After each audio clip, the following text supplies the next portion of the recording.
Assalamualaikum warahmatullahi wabarakatuh. Welcome back to Opini Kuy, podcast anak-anak muda. Suara pemuda adalah suara perubahan, jiwa pemuda adalah jiwa pembaharu.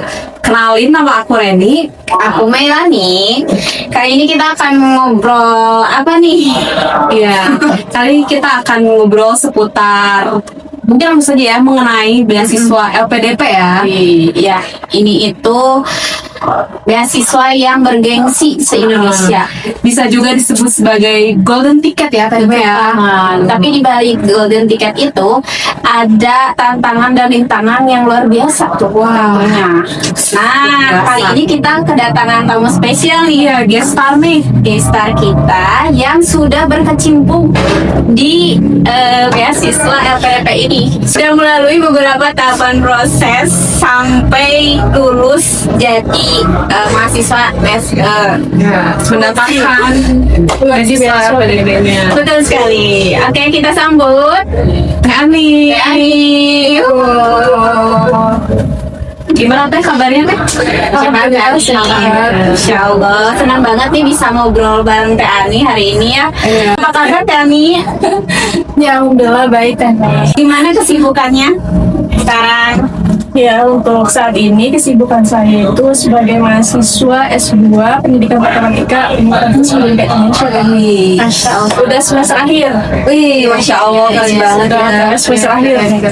Ya, pasti teman-teman di sini tuh penasaran nih Teh sama perjalanan Teteh tadi mengenai bagaimana proses Teteh ya tadi dalam apa sih mendapatkan beasiswa LPDP tadi tuh yang bener-bener itu tuh golden ticket yang memang nggak semua orang bisa gitu, kecuali untuk yang bersungguh-sungguh gitu.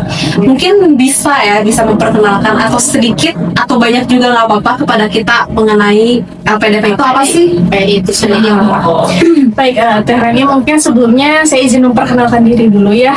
Nama saya Nino Hayati. Saat ini aktivitasnya itu selain mahasiswa S2 Pendidikan Matematika UPI, dan saat ini sudah menuju semester akhir karena dibatasi oleh beasiswa LPDP itu maksimal 4 semester kalau untuk S2 gitu ya. Nah, di samping itu juga saya mengelola sebuah lembaga bisnis yaitu PT Global Computer Learning, serta di samping itu juga saya menjadi manajer atau direktur di PT Global Computer Learning itu. Nah, mungkin teman-teman di sini penasaran ya, apa itu beasiswa LPDP? Beasiswa LPDP itu adalah beasiswa dari pemerintah Indonesia, khususnya dikelola oleh Lembaga Pengelola Pendidikan atau LPDP, sehingga namanya beasiswa LPDP di bawah Kementerian Keuangan Tereni. Wah, iya. Dan itu untuk membiayai kuliah S2 dan S3, baik itu di dalam negeri maupun di luar negeri. Oh gitu. Jadi ketika Teh Ani waktu itu lulus itu tuh bisa langsung ke S3 atau tetap di S2? Kalau misalnya saya berkenan untuk lanjut itu bisa next langsung S3. Namun untuk saat ini saya akan merealisasikan terlebih dahulu kontribusi yang telah saya tulis di esai untuk persyaratan administrasi beasiswa LPDP. Berarti nanti kalau misalnya untuk ke S3 lagi itu tuh apakah harus tes lagi? Iya, betul dong. Kirain memang sudah tunggu. Oh enggak, jadi saya itu mendaftar beasiswa LPDP khusus untuk S2. Jadi kalau misalnya mau next lagi S3 dan mau pakai beasiswa LPDP, otomatis harus ikut seleksi lagi dari awal sampai akhir. Masya Allah, menarik banget ya. Teh Ani luar biasa. LPDP ini tuh apa sih motivasi Teh Ani bisa ingin banget gitu ya ikutan LPDP ini sendiri? Ya, baik, mungkin saya itu nyoba LPDP itu ternyata bukan satu kali atau one shot langsung lulus kemudian bisa kuliah gitu ya, tapi enggak gitu. Tapi saya itu nyoba beasiswa itu 4 kali. Dan itu perjuangannya bukan berbulan-bulan, tapi bertahun-tahun ya. Itu pengertian teman-teman ya. Kali enggak, ini sudah ditempa oleh berbagai ujian, berbagai biasa gitu ya. Iya. Baik, mari kita simak gimana Teh Ani. Ya, jadi saya itu kan lulus S1 2020. Nah, ketika itu persyaratan LPDP harus ada sertifikat bahasa asing atau yang disebut dengan TOEFL atau IELTS. Nah, karena tujuan saya itu untuk kuliah di dalam negeri, maka otomatis saya harus mempunyai sertifikat TOEFL. Nah, sertifikat TOEFL itu sendiri karena saya waktu itu mau apa ya namanya tuh mendaftar beasiswa afirmasi itu harus minimal skor 400 sih. Sebenarnya itu tidak sulit ya ketika teman-teman sudah punya kemampuan bahasa Inggris yang mumpuni. Namun karena saya itu bukan dari basic bahasa atau dari jurusan bahasa, jadi saya itu belajar setahun. Jadi 2020 saya itu belajar selama setahun dari 2020 sampai 2021 untuk belajar TOEFL dan tes ketika itu. Dan alhamdulillah memenuhi atau melebihi dari passing grade yang ditentukan, yaitu 400 sekian ya gitu. Jadi bisa untuk mendaftar beasiswa LPDP. Nah, di tahun 2022 saya mencoba beasiswa LPDP, saya sudah melalui semua tahapan. Kan tahapan LPDP itu ada tahapan seleksi administrasi, kemudian ada seleksi bakat skolastik, dan yang ketiga itu ada seleksi substansi atau wawancara gitu ya. Nah, saya itu gagalnya di seleksi wawancara. Dan proses LPDP itu bukan sebulan 2 bulan ya, tapi bisa sampai 5 sampai 6 bulan. Itu LPDP pertama. Itu LPDP pertama di 2022. Nah, saya coba lagi ya, karena saya masih berlaku tuh sertifikat TOEFL-nya, maka saya coba lagi daftar lagi yang kedua kalinya di tahun yang sama. Karena ketika itu ada ketentuan beasiswa LPDP bisa daftar 2 kali di tahun yang sama meskipun gagal di seleksi wawancara. Saya coba lagi dan ternyata gagal lagi di seleksi wawancara. Jadi seleksi wawancara tuh ya kayaknya berarti ya. Jadi saya sudah lolos, betul. Saya sudah lolos di seleksi administrasi, saya sudah lolos di seleksi bakat skolastik dengan lumayan ya nilainya karena mungkin basicnya matematika. Kemudian di seleksi wawancara di bawah passing grade nilainya. Nah, saya itu kepikiran udah nggak akan nyoba lagi. Sudah Iya, udah di itu ya. Udah nyoba kedua itu udah menyerah, tapi bukan menyerah sebenarnya, tapi kayaknya saya ingin improve di yang lain. Mungkin saya ingin coba daftar beasiswa yang lain, beasiswa Fulbright atau beasiswa Chevening gitu ya, yang khusus di luar negeri. Namun karena tujuan LPDP itu sesuai dengan tujuan hidup saya, jadi sebenarnya yang cocok untuk beasiswa yang membiayai kuliah saya itu ada beasiswa LPDP gitu, karena tadi tujuan saya itu adalah bagaimana bisa membangun pendidikan di Indonesia gitu ya. Jadi itu sangat relate dengan LPDP. Dan di sana juga saya coba sharing dengan tokoh-tokoh pendidikan ya, teman-teman yang udah jadi dosen, yang itu sudah jadi profesor atau menjadi tokoh lah ya di dalam sebuah instansi, bahwa ya baru aja 2 kali masa udah nyerah gitu kan ya, 2 kali masa udah mau berhenti, sampai akhirnya saya coba yang ketiga kalinya, dan yang ketiga kalinya saya sangat yakin bisa lolos, ternyata nggak lolos. Ternyata nggak lolos. Kebayang ya kenapa bisa nggak lolos, dan itu pasti di tahap wawancara. Jadi sudah berbulan-bulan seleksi LPDP dan tetap nggak lolos di tahap wawancara. Nah, di sana saya sudah bulat, saya nggak akan nyoba lagi. Di percobaan ketiga ya nggak akan nyoba lagi. Kayaknya waktu soalnya untuk persiapan itu ya Allah perlu waktu, bukan sebentar gitu, tapi lama gitu kan ya. Tapi ada ilham bahwa kamu itu harus bisa next S2, karena dari S2 itu kamu bisa riset ke berbagai sekolah di luar negeri. Jadi itu menjadi motivasi saya, dan saya coba lagi di 2023 tahap pertama dan alhamdulillah lolos di semua tahap. Jadi berapa tahun? 3 tahun ya. Itu bukan waktu yang sebentar ya, apalagi tadi prosesnya tuh sampai memakan waktu berbulan-bulan, dan bukan hal yang mudah gitu. Mungkin kalau aku sendiri gitu kan kayak ya udahlah gitu, kayak aku udah beberapa kali nyoba, apalagi Teh Ani kan udah sampai 3 kali gitu tadi mah, tapi Teh Ani terus mengejar hal itu gitu, keren sih. Tapi di situ kayak nikmatnya ya, kayak kan bisa aja ya Allah tuh ngasih langsung gitu. Iya benar ya. Tapi ini beberapa kali gagal, tapi Teh Ani tuh semangatnya masih terus, dan berarti fokus kepada Tujuannya, itu Masya Allah sekali. keren sih. Emang tujuannya apa sih? Penasaran kan teman-teman juga pasti. Tujuannya apa sih sehingga Teh Ani tuh benar-benar kayak gigih gitu untuk mengejar hal itu gitu. Itu keren banget loh buat aku sendiri. Ya, jadi ketika saya terpikirkan untuk berhenti, stop jangan S2 karena gagal terus gitu kan ya. Bahkan sampai orang terdekat itu bilang kamu tuh apa ya, udahlah capek harus berjuang tapi nggak nyampe kepada hal yang kamu inginkan gitu kan ya. Tapi karena tujuan saya itu ingin menjadi, mungkin bisa dibilang tokoh pendidikan khususnya, karena ingin meningkatkan ya pendidikan yang ada saat ini di Indonesia, saya tuh ingin membangun sekolah teknik gitu ya. Saya ingin membangun sekolah, di samping itu juga saya ingin membangun sebuah yayasan matematika gitu ya, yang dimana itu menjadi solusi anak-anak yang memiliki hambatan atau memiliki kendala dalam matematika. Namun tujuan akhirnya saya juga ingin jadi profesor dalam bidang pendidikan. Keren banget, gila. Jadi kalau misalnya nggak next study atau nggak lanjut S2 atau S3, nah itu tidak bisa tercapai karena tahapan-tahapannya sampai S3 baru bisa menjadi guru besar. Wih, keren ya teman-teman, bener-bener keren banget. Aku bener jujur merinding. Ya dengan apa ya, dedikasi tadi Mate Ani yang memang benar-benar gimana mau meningkatkan kualitas pendidikan gitu kan di Indonesia tuh bener-bener sih luar biasa ya. Inspiratif banget ya. Inspiratif banget sih. Anak muda di sana.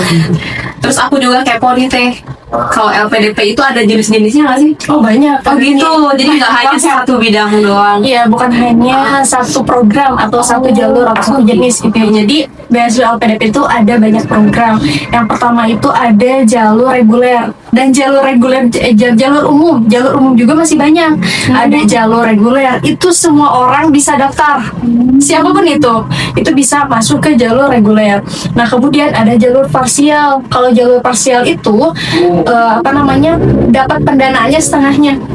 Jadi kalau misalnya pendaftar itu hanya ingin dibiayai pendidikan, maka biaya hidupnya ditanggung sendiri.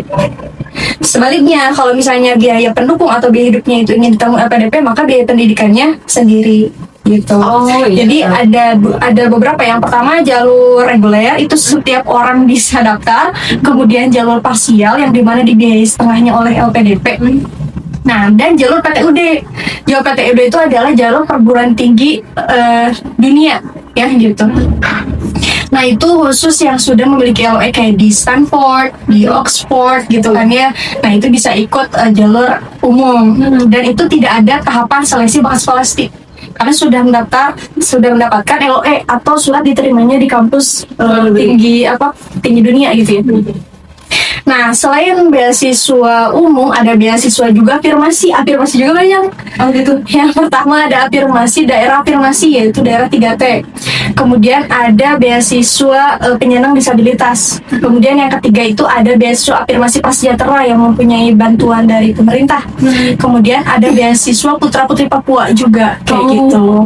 Nah, terus ada beasiswa juga targeted. Nah, beasiswa targeted itu khusus untuk beasiswa kayak PNS, itu boleh di jalur targeted. Kemudian ada Polri, kemudian TNI, kemudian yang punya bisnis itu bisa masuk ke targeted gitu. Kemudian ada beasiswa dokter spesialis, nah itu ditargetin, dan masih banyak beasiswa-beasiswa yang lainnya. Dan untuk lengkapnya ada di buklet LPDP atau di situs LPDP ya, di lpdp kemenq.go.id. Itu bisa dicek ya. Bisa dicek, itu lengkap semuanya, semua jalur ada itu. Ya, ini sendiri masuk jalur yang mana nih? Nah, kalau saya itu masuk bukan afirmasi prasejahtera. Ya, karena kalau reguler itu persyaratan TOEFL-nya ya beda. Kalau reguler itu harus 500 persyaratan TOEFL-nya. Skornya harus 500. Jadi kalau reguler tuh kayak gimana kan? Kalau tadi afirmasi mah setengahnya ya. Tapi kalau reguler itu kan, kalau yang setengah itu parsial. Kalau yang afirmasi itu khusus yang tadi, kalau di daerah 3T berarti pendaftar itu sedang tinggal di daerah 3T. Kalau misalnya putra-putri Papua berarti yang pendaftar itu adalah anak dari yang tinggal di Papua. Kalau misalnya penyandang disabilitas berarti yang punya keistimewaan gitu ya, yang dibuktikan dari surat rumah sakit. Nah, kalau saya itu afirmasi prasejahtera, yaitu keluarga yang mendapatkan bantuan sosial dari Kementerian Sosial, dibuktikan dengan bukti screenshot mendapatkan bantuan dari pemerintah. Kayak gitu. Masya Allah, kerennya. Jadi sebenarnya lengkap gitu beasiswa LPDP. Kalau LPDP itu harus senior nggak teh dengan S1-nya? Tidak juga. Banyak teman-teman yang kondisinya awalnya beliau itu jurusannya matematika murni, kemudian berpindah ke pendidikan atau bahkan ke arsitek. Banyak juga kok ketika dia sudah punya tujuan yang jelas kenapa mereka harus atau kenapa beliau harus lanjut S2 atau S3 dan dinilai layak oleh LPDP, bisa lolos juga. Jadi nggak menjamin linear atau nggak, linearnya nggak lolos LPDP, nggak gitu. Berarti bisa ya semua jurusan? Bisa. Semua orang bisa daftar jurusan. Itu ada kalau daftarnya nih step by stepnya gimana teh? Oh ya, daftarnya. Nah, kalau untuk pendaftaran beasiswa LPDP itu yang pertama memiliki akun di beasiswa LPDP. Jadi kita bikin akun dulu yang pertama, kemudian yang kedua itu melakukan pendaftaran di website LPDP di beasiswa lpdp.go.id. Nah, kemudian di situ itu memasukkan seluruh persyaratan dokumen seperti sertifikat TOEFL, kemudian KTP, kartu keluarga, sertifikat atau surat-surat pendukung yang wajib diunggah harus diunggah. Kayak gitu. Nah, kemudian setelah itu dan pastikan semua dokumennya itu masih berlaku. Nih kan kalau misalnya sertifikat bahasa asing itu ada masa berlakunya 2 tahun setelah kita tes. Nah, kalau misalnya kita masukin yang udah expire ya otomatis nggak akan lolos gitu. Kayak gitu. Jadi itu untuk prosedurnya. Kalau misalnya sudah lolos seleksi administrasi, semua dokumen terpenuhi dan dinilai layak oleh LPDP, maka melanjutkan ke seleksi yang kedua, yaitu seleksi bakat skolastik. Jadi ada ujian tertulis tapi melalui komputer gitu, ada aplikasinya. Sesuai jurusan itu teh? Enggak sesuai jurusan, itu general. Jadi isinya itu kayak tes potensi akademik gitu. Yang ada matematika dasarnya kayak gitu, ada penalaran verbal, kemudian antonim, sinonim kayak gitu, sama pembacaan sama. Jadi sebenarnya jadi sebenarnya tidak cukup di seleksi administrasi. Tapi kalau misalnya kamu nggak mau masuk ke seleksi bakat skolastik, bisa, tapi harus diterima dulu di kampus tujuan. Misalnya nih ya, Teh Reni udah lulus atau Teh Mei udah lulus di ITB. Nah, mau daftar beasiswa LPDP. Nah, tahap kedua seleksi bakat skolastiknya nggak usah. Karena dia udah diterima di LTB. Kayak gitu. Yang penting harus mencantumkan LOE, Letter of Acceptance, atau surat diterimanya di kampus perguruan tinggi. Kayak gitu. Jadi langsung tuh ke seleksi wawancara. Jadi cuma 2 tahap kalau misalnya sudah punya LOE. Oh, tapi kalau misalnya yang LOE itu tuh hanya di kampus-kampus tertentu tuh atau sesuai dengan kampus atau perguruan tinggi dari LPDP. Jadi ada listnya juga. Jadi semua program itu LPDP sudah menyediakan kampus-kampus baik di luar maupun di dalam negeri, ada di bukletnya lengkap di situ. wah, keren ya. Tahu ya? Luar biasa sih. Kalau seleksi wawancara seseram itu katanya. Sampai lari gagal terus ya. Ini teman-teman ini menantang banget ya untuk seleksinya. Luar biasa ya. Iya. 3 kali ya diwawancara. Itu di seleksi paling akhir ya, setelah perjalanan seleksi yang cukup panjang. Sebenarnya kalau wawancara itu kita mengenali diri kita dan bagaimana esai yang kita tulis itu sesuai dengan diri kita. Jangan sampai kita ditanya atau dikonfirmasi isi esainya kita bingung. Nah, itu kan bagaimana bisa membuat wawancara itu jadi trust atau percaya. Pasti ragu dong kalau misalnya kita menjelaskannya aja tidak percaya diri, gitu ya, tidak detail, tidak komprehensif gitu ya. Jadi sebenarnya wawancara itu kalau misalnya kita ingin lancar ya tadi, kita kenali sebenarnya kontribusi kita untuk Indonesia itu apa yang sudah kita tulis di esai. Karena di wawancara itu tidak jauh pertanyaannya tentang esai yang kita buat. Jadi di seleksi administrasi itu kita dibuat esainya itu berjudul kontribusi untuk Indonesia gitu. Jadi itu yang akan diulik nanti di wawancara. Buat esai ya. Iya, buat esai. Kontribusi untuk negara. Iya, betul. Jadi setelah studi mau apa gitu biar jelas gitu. Betul.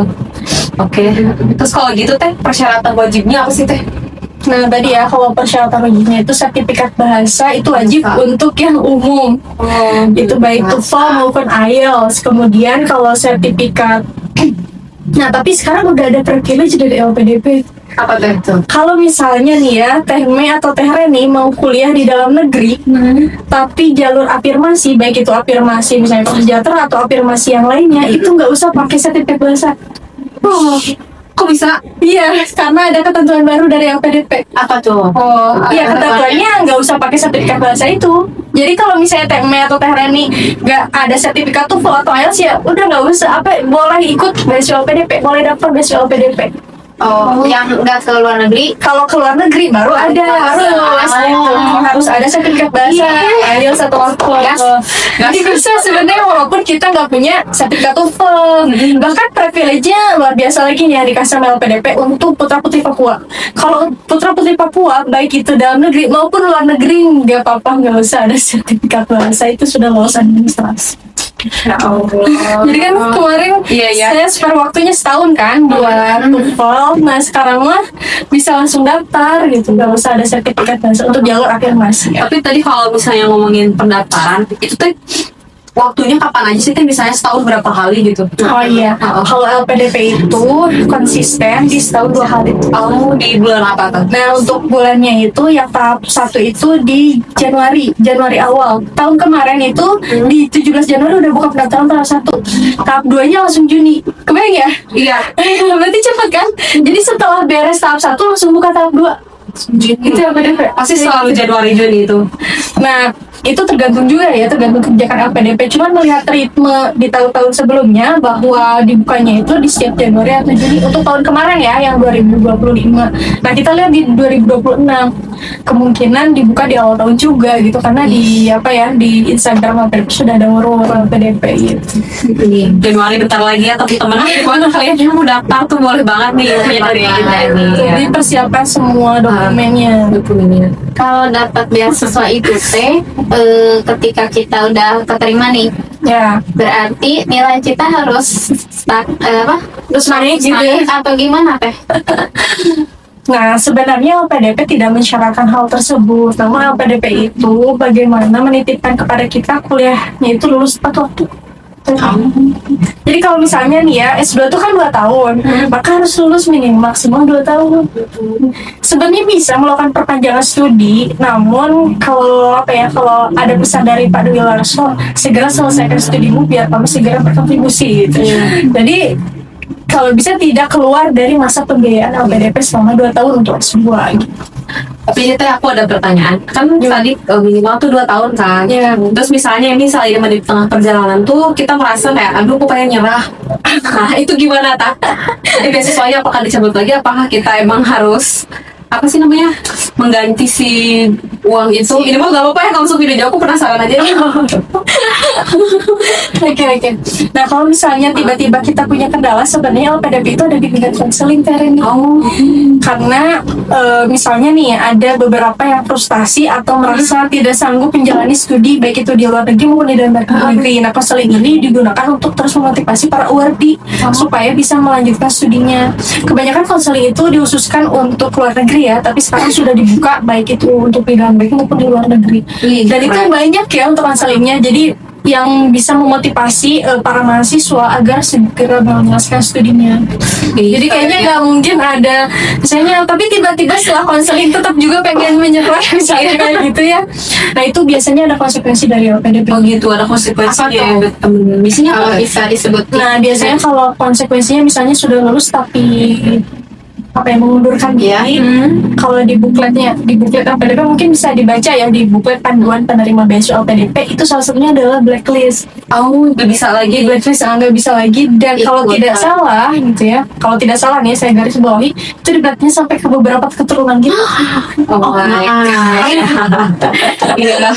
Tapi kayaknya nggak main ya. Tapi kayaknya nggak akan mungkin sih ada yang maksudnya dia udah dapat beasiswa itu terus dia menyerah. Soalnya ngebayangin prosesnya aja tuh lebih kencang ya. Iya sih. Jadi jangan menyerah benar-benar. Jadi buat kalian yang sekarang lagi menjalani beasiswa itu terus semangat ya. Terus sampai akhir. Iya. Kalau misalnya merasa kesulitan, hubungi aja konseling LPDP. Ya itu hubungi. Ya, gitu. Itu kan langsung sama psikolog gitu kalau konseling. Ada ahlinya ya. Iya. Ahlinya sama ahlinya. Luar biasa ya. Atau Masya Allah udah beres. Menisa pengen nih. Oh gitu Teh Ani, luar biasa ya. Tapi aku tuh kepo apa aja sih Teh yang didanai LPDP itu? Yang didanai LPDP itu ada 2 komponen. Yang pertama ada dana pendidikan, dan yang kedua ada dana pendukung. Dan dana pendidikan itu apa saja? Nah, yang pertama itu ada dana pendaftaran. Jadi kalau misalnya Terini atau Tekne daftar di kampus itu dibiayai LPDP. Iya. Gitu ya. Terus yang kedua itu SPP. yang per semester. Itu didanai juga oleh LPDP. Ditanggung. Bukan hanya itu aja, tapi ada juga dana buku. Itu ditanggung juga oleh LPDP. Jadi dana buku tuh gimana? Kita butuh buku atau di sana disediain buku atau gimana? Bukan, jadi LPDP bisa toko buku. Jadi dana buku itu adalah dana yang diberikan LPDP khusus untuk membeli keperluan khusus buku kayak gitu. Di samping itu juga masih ada lagi. Apa tuh? Ada dana seminar internasional. Jadi kalau misalnya Teme sama Teh Reni terus dapat beasiswa LPDP lanjut S2 atau S3 dan mau seminar internasional misalnya di Amerika atau misalnya di Turki itu didanai oleh LPDP. Tapi seminar itu tuh harus official atau kemauan kita? Ya, misalnya itu kan biasanya menjadi syarat sidang kita, syarat kelulusan kita harus gitu. Jadi presenter kita di seminar internasional tersebut itu kalau misalnya mau keluar negeri, baik itu di dalam negeri itu didanai oleh LPDP. Semuanya didanai. Semuanya Berarti kita didanai, gitu. Emang benar-benar tidak tinggal fokus kuliah. Betul. Kan dana setelah dapat beasiswa ya. Nah ini mah dana pada saat proses seleksi, betul sekali. Oh ya, kayak misalnya dana buat seleksi apa tes TOEFL atau tes IELTS gitu. Ada yang Iya, itu pasti ada lah. Tapi itu tidak di backup, tidak di cover oleh LPDP. Iya kan dari kita dulu. Iya. Kan belum diterima ya. Iya, tapi itu nggak Tapi mungkin kan, ya makanya saya nanya gimana. kayak gitu. Lanjut deh. Kita tadi udah yang pertama ya. Iya, dana pendidikan ya. Dan masih banyak lainnya ya. Lengkapnya ada di buklet LPDP. Terus yang kedua itu ada dana pendukung. Nah, dana pendukung itu apa? Dana pendukung itu adalah dana hidup bulanan. Jadi setiap bulan kita itu dapat dana hidup dari LPDP yang ditransfer per 3 bulan sekali. Gitu ya. Kemudian ada dana kedatangan. Jadi kalau misalnya Teh Mei sekarang di Bandung mau kuliah ke Jogja itu dapat dana kedatangan. Gitu. Terus yang selanjutnya itu adalah dana ini keberangkatan. Tadi kan dana pendukung itu salah satunya ada dana bulanan yang ditransfer per 3 bulan. Kemudian ada dana keberangkatan. Kalau misalnya Teh Reni mau kuliah di Amerika terus pulang ke Indonesia itu ditanggung dana keberangkatannya. Kemudian visa juga ditanggung gitu. Ya, kemudian dana kedatangan tadi ya. Kemudian ada dana keluarga. Jadi bagi S3 yang dia itu bawa keluarga itu didanai keluarganya untuk dokter. Iya. Bagi S3 ya itu. Bagi S3, S2 enggak. Enggak. S2 enggak, walaupun udah berkeluarga. Terus ada dana darurat juga. Terus ada dana untuk pendamping disabilitas juga. Wih, amazing, banyak banget ya tadi ya. Bahkan ada dana lomba internasional juga. Kayak gitu. Aku penasaran yang tadi sih. Ya, Kayak Ani kan udah beberapa kali gagal tuh. Maksudnya udah beberapa kali prosesnya sampai Teh Ani lulus ya. ya 4 kali Itu lah. pasti mengeluarkan dana yang luar biasa lah ya. Nah, Oke. kalau ditotalkan nih Teh, Ya. berapa ya kira-kira? Dana yang gue keluarin Ya. hasil PDP Dari itu awal sampai dari akhir. awal, dari pas tahun pertama ya, pas persiapan bahasa sedikit kok. Sedikit ya. Sedikitnya segimana?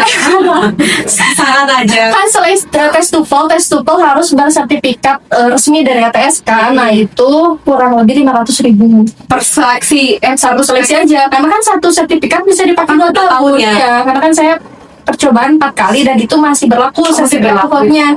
Jadi nggak usah tes lagi, itu 500 tuh.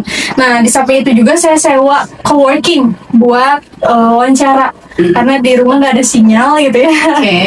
Jadi saya sewa coworking itu kurang lebih cuma 100. Cuman berarti semuanya itu 600. Semua dari awal sampai akhir 600.000. Iya. Insya Allah. Itu maksudnya tahun pertama. Iya, dari tahun pertama. LPDP pertama sampai LPDP terakhir. Iya, 600.000. Iya, proses untuk mendaftar cuman TOEFL sama sewa tempat aja. Oke, masya Allah, luar biasa sih. Tapi aku mau nanya berkaitan sama TOEFL. Misalkan ketika kita mau tes TOEFL, nah Ya. itu terus kalau misalnya skor kita keluar misalkan di bawah Sesuai. nggak sesuai, Itu nggak bisa. itu nggak bisa, berarti kita harus bayar lagi. Ya harus tes lagi, tes lagi gitu. Kayak gitu. Kayak luar biasa ya sekali. Sekali ya mereka. Karena mungkin syaratnya cuma 400 kan, jadi nggak terlalu sulit gitu. Kalau 500 kayaknya sulit juga. Iya. Aku penasaran juga boleh. Boleh. Apa sih perjuangan yang paling capek gitu? Di Pada proses saat proses seleksinya. Yang paling capek itu adalah di seleksi wawancara. Kenapa? karena saya nggak punya perangkat untuk seleksi wawancara. Perangkat itu kan kita wawancaranya online kan. Nah jadi kita itu online via Zoom. Iya. Ada 3 interviewer, ada dari akademisi, ada dari psikolog. Nah ketika itu di percobaan yang keempat, laptop saya itu udah nggak bisa udah nggak bisa dipakai untuk Zoom karena nggak kuat ya prosesor atau RAM-nya. Nah saya coba minjam ke teman yang kondisinya dari ujung ke ujung, rumah saya kan di Bandung Barat, harus minjam ke Bandung Selatan, terus balik lagi ke Bandung Barat. Dan yang parah lagi, ketika di seleksi ketiga itu, ketika saya menuju ke working itu banjir. Perjuangan yang cukup memerlukan banyak effort gitu ya, itu adalah menghadapi seleksi wawancara. Yang pertama karena kendala device, yang dimana device saya tidak memungkinkan untuk dipakai ketika seleksi wawancara via Zoom meskipun itu online. Nah di samping itu perjalanan menuju ke working itu banjir besar, sehingga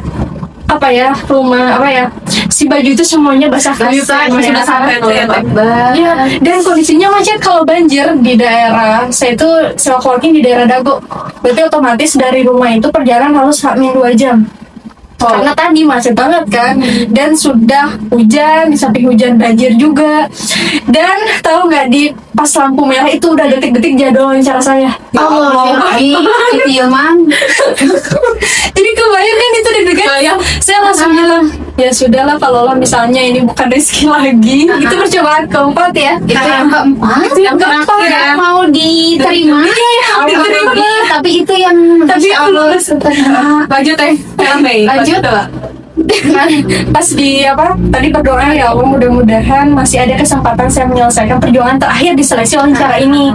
Sampai akhirnya hujan itu reda gitu ya beberapa menit setelah itu, meskipun banjir dan macet, tapi alhamdulillah kesananya lancar. Sampailah di coworking, dan tahu nggak, laptop yang saya pinjam dari teman di daerah Bandung Selatan nggak bisa dipakai juga. Kenapa teh kendalanya nggak bisa juga? Ketika masuk Zoom, suara saya nggak kedengar. Astagfirullahaladzim. Nggak biasa, kebayang banget. Itu pas detik-detik hamin beberapa menit wawancara itu masuk. Wah, benar-benar itu mau pertolongan Allah keterima teh. Ya, Bener. Ini sudah terlihat lah ya kuasa Allah. Jadi gimana teh? Terus gimana, kan nggak mungkin saya stuck di situ saja. Saya nyari tempat sewa laptop daerah Dago. Pas dilihat nggak ada sama sekali tempat yang menyewakan laptop maupun device yang lain. Terus saya tanya lagi ke penjaga coworkingnya, Kak, di sini ada nggak ya yang lagi kerja juga di coworking ini dan punya laptop yang saya bisa dapat pinjam dulu? Ternyata ada. Ada ya Carly. Pas saya tanyain apakah bisa dipinjam, ternyata laptopnya bermasalah. Jadi laptopnya bermasalah, sama nggak bisa pakai webcam, lebih parah lagi. Nggak ada webcamnya gitu, webcamnya rusak. Saya udah hampir, ya udah, apakah saya jadi tidak lolos lagi karena tidak mengikuti seleksi wawancara. Nah ternyata si kakak-kakak yang jaga coworkingnya ada laptop. Nah, saya tuh sewa, Kak boleh nggak ya saya pinjam atau saya sewa laptopnya untuk seleksi wawancara, karena wawancara saya itu sebentar lagi akan dimulai. Berapa menit itu teh? Itu min 15 menit. Wah, kebayang deg-degannya. Allah. Terus kakaknya bilang, tapi laptop saya terkendala. Kebayang kendalanya apa coba? Harus standby listrik. Kalau misalnya nggak standby listrik, ya otomatis bakal mati. Nah di sana saya berdoa, ya Allah mudah-mudahan tidak mati lampu. Amin. Nah di situ akhirnya pakai laptop si kakak yang jaga di coworking. Alhamdulillah webcamnya bisa, mic-nya bisa, dan yang lebih parahnya lagi adalah ketika proses wawancara, saya itu tidak terkendala sinyal. Di Lebih parah atau yang lebih apa? Yang lebih parah, tapi si interviewernya justru yang terkendala sinyal. Jadi saya tidak mendengar apa yang dikatakan oleh interviewer. Subhanallah. Kebayang, asli itu. Jadi kan tertulis kan kalau di Zoom itu terlihat bahwa misalnya ibu ini Lost connected gitu. Jadi saya tidak bisa mendengar, sehingga saya berusaha untuk mohon maaf, saya tidak mendengar apa yang ibu tanyakan, bolehkah diulang-ulangi lagi. Bahkan lebih parah di percobaan ketiga, saya nggak sewa coworking, itu saya wawancaranya via HP. Itu udah otomatis nggak bagus. Kamu ke detek Karena itu kan nggak webcam ya. Oh, itu yang ketiga. Iya, yang ketiga. Prepare. Prepare itu nggak persiapan dengan Iya, iya, matang. iya. Masa kamu nggak nyari tempat yang sinyalnya bagus gitu. Nah, makanya saya selalu forward ini percobaan keempat. Tapi di percobaan keempat juga tadi dengan berbagai kendalanya.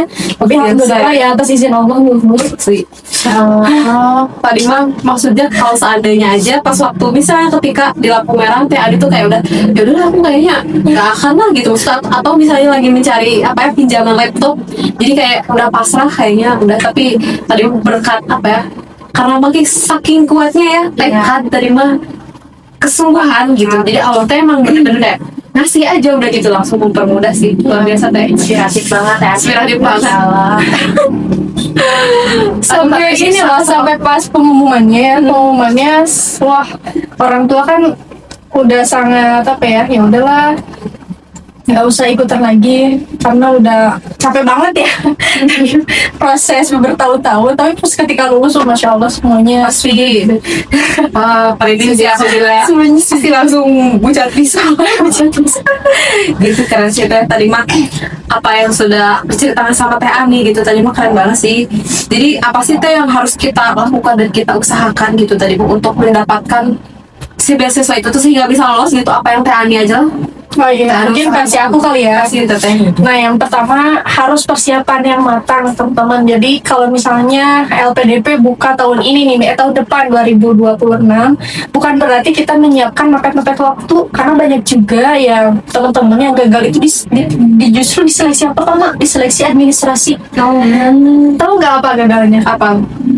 Salah mencantumkan ijazah. Harusnya di form pendaftaran itu mencantumkan ijazah, yang dia cantumkan malah kartu keluarga. Astagfirullah. Jadi aku benar-benar harus sesuai sama formnya Itu ya. harus sesuai gitu. Teliti ya. Harus sesuai dengan form yang diminta oleh LPDP kayak gitu. Jadi persiapkan seluruh berkas, baik itu berkas administrasi maupun yang lainnya itu dengan benar, dan teliti lagi, recheck lagi sebelum submit, karena kalau udah submit nggak bisa direvisi lagi ya di form pendaftaran LPDP-nya. Jadi diteliti, dicek sebelum disubmit. Terus yang kedua, untuk menghadapi seleksi bakat skolastik bagi teman-teman yang belum memiliki LOE atau surat diterimanya di kampus atau perguruan tinggi, itu harus berlatih gitu ya, karena passing grade tahun kemarin bikin kaget.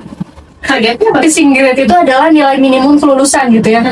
Kalau misalnya tahun kemarin itu passing grade-nya sangat tinggi untuk seleksi bakat skolastik. Jadi kalau misalnya Teh Reni ikut nih LPDP seleksi bakat skolastik, skornya itu cuman misalnya 150, nah passing grade-nya 170, otomatis nggak lolos dong. Iya. Nah, kemarin itu tinggi banget seleksi bakat skolastik passing grade-nya di reguler khususnya. Wah. Jadi nggak bisa lanjut lagi ke seleksi selanjutnya kalau gagal di situ. sih. Jadi perlu Luar biasa. gitu ya, berlatih tes potensi akademik gitu kan untuk mempersiapkan seleksi bakat skolastik. Nah, di samping itu juga untuk wawancara diharapkan teman-teman itu bisa berlatih supaya bagaimana ketika ditanya oleh interviewer itu bisa menjawab secara to the point gitu ya, karena interviewer itu pasti akan menilai bagaimana jawaban kita sesuai nggak dengan esai yang kita tulis di pendaftaran atau di seleksi administrasi seperti itu. Jadi intinya well prepare, sama tadi harus punya tujuan yang jelas, harus punya strong why saya itu kuliah atau lanjut kuliah mau apa. Nah itu harus jelas gitu, karena LPDP juga mencari kandidat yang sudah mempersiapkan dengan matang, yang sudah punya rencana setelah studinya mau apa, mau membangun Indonesia atau bagaimana. Nah itu justru yang dinilai oleh LPDP. Sih betul ya. Berarti kunci utamanya apa? Tujuannya ya teman-teman. Betul. Yang harus kuat. Yang harus kuat. Kalau tujuannya nggak kuat mah pasti gampang goyah gitu. Ya betul, nanti digoyahkan sama interviewer. Iya. Masya Allah, luar biasa sekali sharingnya hari ini ya Dani. Insya Allah mudah-mudahan bisa menjadi penyemangat dan booster untuk pejuang kampus impian bersama. Iya. Ya, semangat. Mudah-mudahan kalian bisa nyusul Teh Ani ya. Ikuti ya jejaknya. Jejak langkah Teh Ani yang luar biasa ini. Ya, Teh Ani, Gimana Teh Mei? boleh dong kasih kesan-pesannya buat generasi anak muda di sana ke depannya yang sekarang sedang berjuang menuju kampus impiannya, ya boleh disampaikan. Ya baik. Kalau untuk pemuda-pemudi Indonesia yang ingin melanjutkan studi ke jenjang yang lebih tinggi, baik itu S2 maupun S3, dan ingin dengan beasiswa LPDP gitu ya, persiapkan dengan matang, cari tahu strong why teman-teman, kenapa harus lanjut studi, dan kalau bisa niatkan dengan tulus studinya itu untuk berdampak atau untuk membangun Indonesia. Karena dengan studi teman-teman, kita sama-sama bersama untuk memajukan negeri kita tercinta, yaitu negeri Indonesia. Insya Allah kalau teman-teman persiapannya matang, teman-teman layak mendapatkan beasiswa LPDP, maka teman-teman juga bisa melanjutkan studi ke kampus impian teman-teman. Keren banget, Mbak. Terima kasih. Terima kasih Banyak, teman-teman. Mudah-mudahan dapat menginspirasi ya Betul sekali. di perbincangan kita kali ini, dan memang sangat terinspirasi. Aku juga jadi mikir ya, oh iya ya gitu, karena kita tuh belajar tuh kan sepanjang masa ya, jadi nggak harus kayak di situ aja gitu. Walaupun kita udah lulus S1 tuh kita harus terus apa ya, maksudnya terus mengejar gitu, walaupun itu ada S10 itu kita harus terus mengejar gitu. Betul, tadi apalagi Teh Ani ya, keren banget tadi gimana caranya kita tuh biar bisa menjadi guru besar, biar bisa menjadi profesor ya Teh ya. Amin. Jangan lupa share, komen, share ke teman-teman kalian yang sedang berjuang dari sekarang ya. Dan sampai jumpa di episode berikutnya. Nih kita tuh ada budaya podcast nih. Apa? Jadi kalau kita bilang opini kuy, kuy Ya, gitu. Dengan semangat ya. dengan semangat luar biasa. Opini kuy, kuy Sampai jumpa lagi. Wassalamualaikum warahmatullahi wabarakatuh. Assalamualaikum warahmatullahi wabarakatuh.